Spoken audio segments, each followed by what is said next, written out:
उस खराब स्थिति के आने का, उस मनुष्य दिन के आने का वेट मत करो।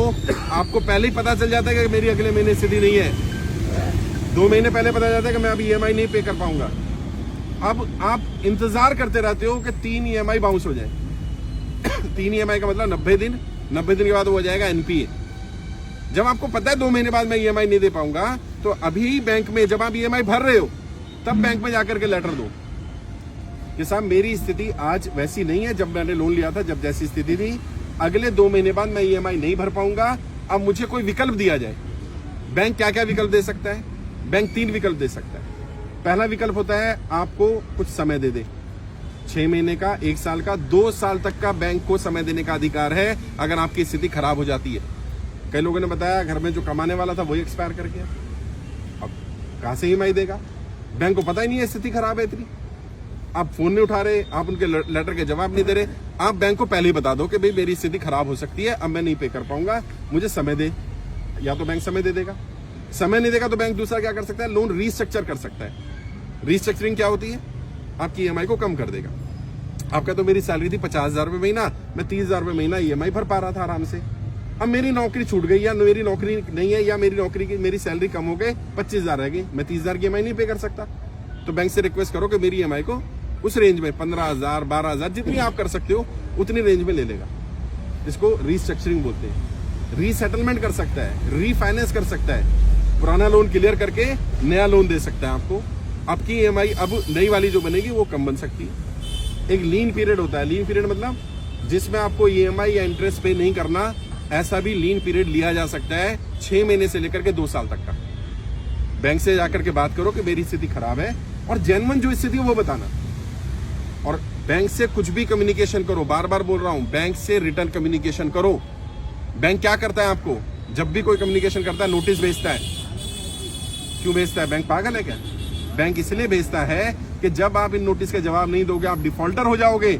उसके पास 5 नोटिस होंगे, वो कोर्ट में जाएगा, देखो जी हमने तो इतनी बार इनको बताया था।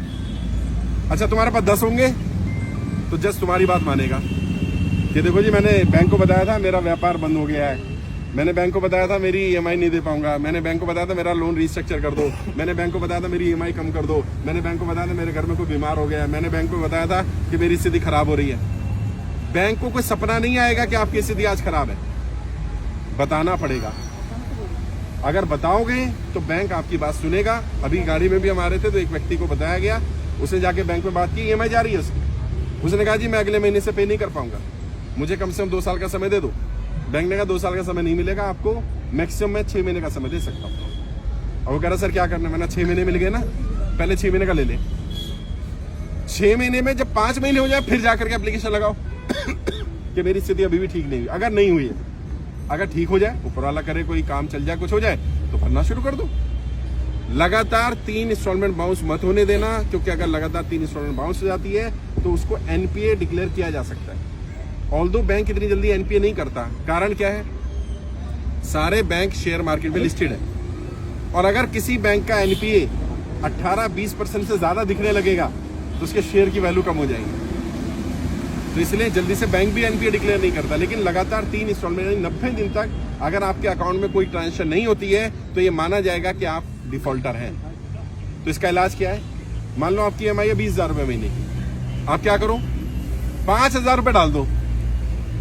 अभी क्या होगा? ट्रांजेक्शन हो गए अकाउंट में, और अपने अकाउंट में नहीं डालनी, लोन अकाउंट में डालनी है। हर एक का लोन अकाउंट नंबर अलग होता है और पर्सनल अकाउंट अलग होता है। आप क्या करते हो? आपके लोन अपने अकाउंट से ही किस्त कटती है तो आप अपने अकाउंट में पैसा डालो, अपने में मत डालो। अगर पूरी किस्त डालनी है तो अपने में डालो, अगर पार्ट पेमेंट डालनी है तो लोन अकाउंट में डालो। अब क्या होगा? उनकी स्टेटमेंट में आ जाएगा किसी ने 5,000 रुपये डाले। अब अगर कल को कोर्ट जाएगा बैंक कि आप डिफॉल्टर हो तो आप दिखा सकते हो, देखो जी अगर मैं डिफॉल्टर होता। सर अभी मेरी भी 3 किस्तें टूट चुकी हैं, मुझे फोन आ रहा है बार बार। 3 नहीं टूटनी चाहिए थी, अगर टूट गई तो 10 तारीख को तीसरी किस्त भी मतलब हो गई, नहीं भर पाया। हाँ अभी टूट गई, फोन आ रहा था। तो बाद में बता देता हूँ। अगर NPA हो गया है तो इसका भी इलाज है। बैंक में जाओ, रिटर्न में एप्लीकेशन, ओरल नहीं, रिटर्न में दो कि मेरी 3 इंस्टॉलमेंट बाउंस हो गई है, ये रीजन है, आगे से मैं इसको कंटिन्यू करने की कोशिश करूंगा, मुझे 3 इंस्टॉलमेंट के लिए समय दे दिया जाए। तो बैंक के पास ये भी अधिकार होता है कि वो 3 इंस्टॉलमेंट को ऐसे ही होल्ड रखे और आगे की कंटिन्यू कर दे। तो क्या होगा? आपका आगे का कंटिन्यू हो गया। अब 3 में जब थोड़ा सा पैसा है, थोड़ा थोड़ा करके 6 महीने साल भर में वो 3 क्लियर कर दो। फिर भी अगर 3 क्लियर नहीं होते तो कम से कम 1 जरूर क्लियर कर देना। 90 दिन डिफॉल्ट नहीं होना चाहिए एक फाइनेंशियल ईयर में। अभी जैसे अप्रैल 31 मार्च तक है फाइनेंशियल ईयर, इसमें नहीं होगा, अगले साल में फिर आपको 90 दिन का समय मिल जाएगा। तो बैंक से बात करो, कम्युनिकेट करो। अभी आपने ट्रेनिंग अटेंड कर ली होगी, मुझे नहीं मालूम करी कि नहीं करी, अटेंड करो। उसमें कर्जे से बाहर निकलने के 20 से ज्यादा तरीके बताए गए हैं। कोई ना कोई तरीका आपके काम जरूर आ जाएगा।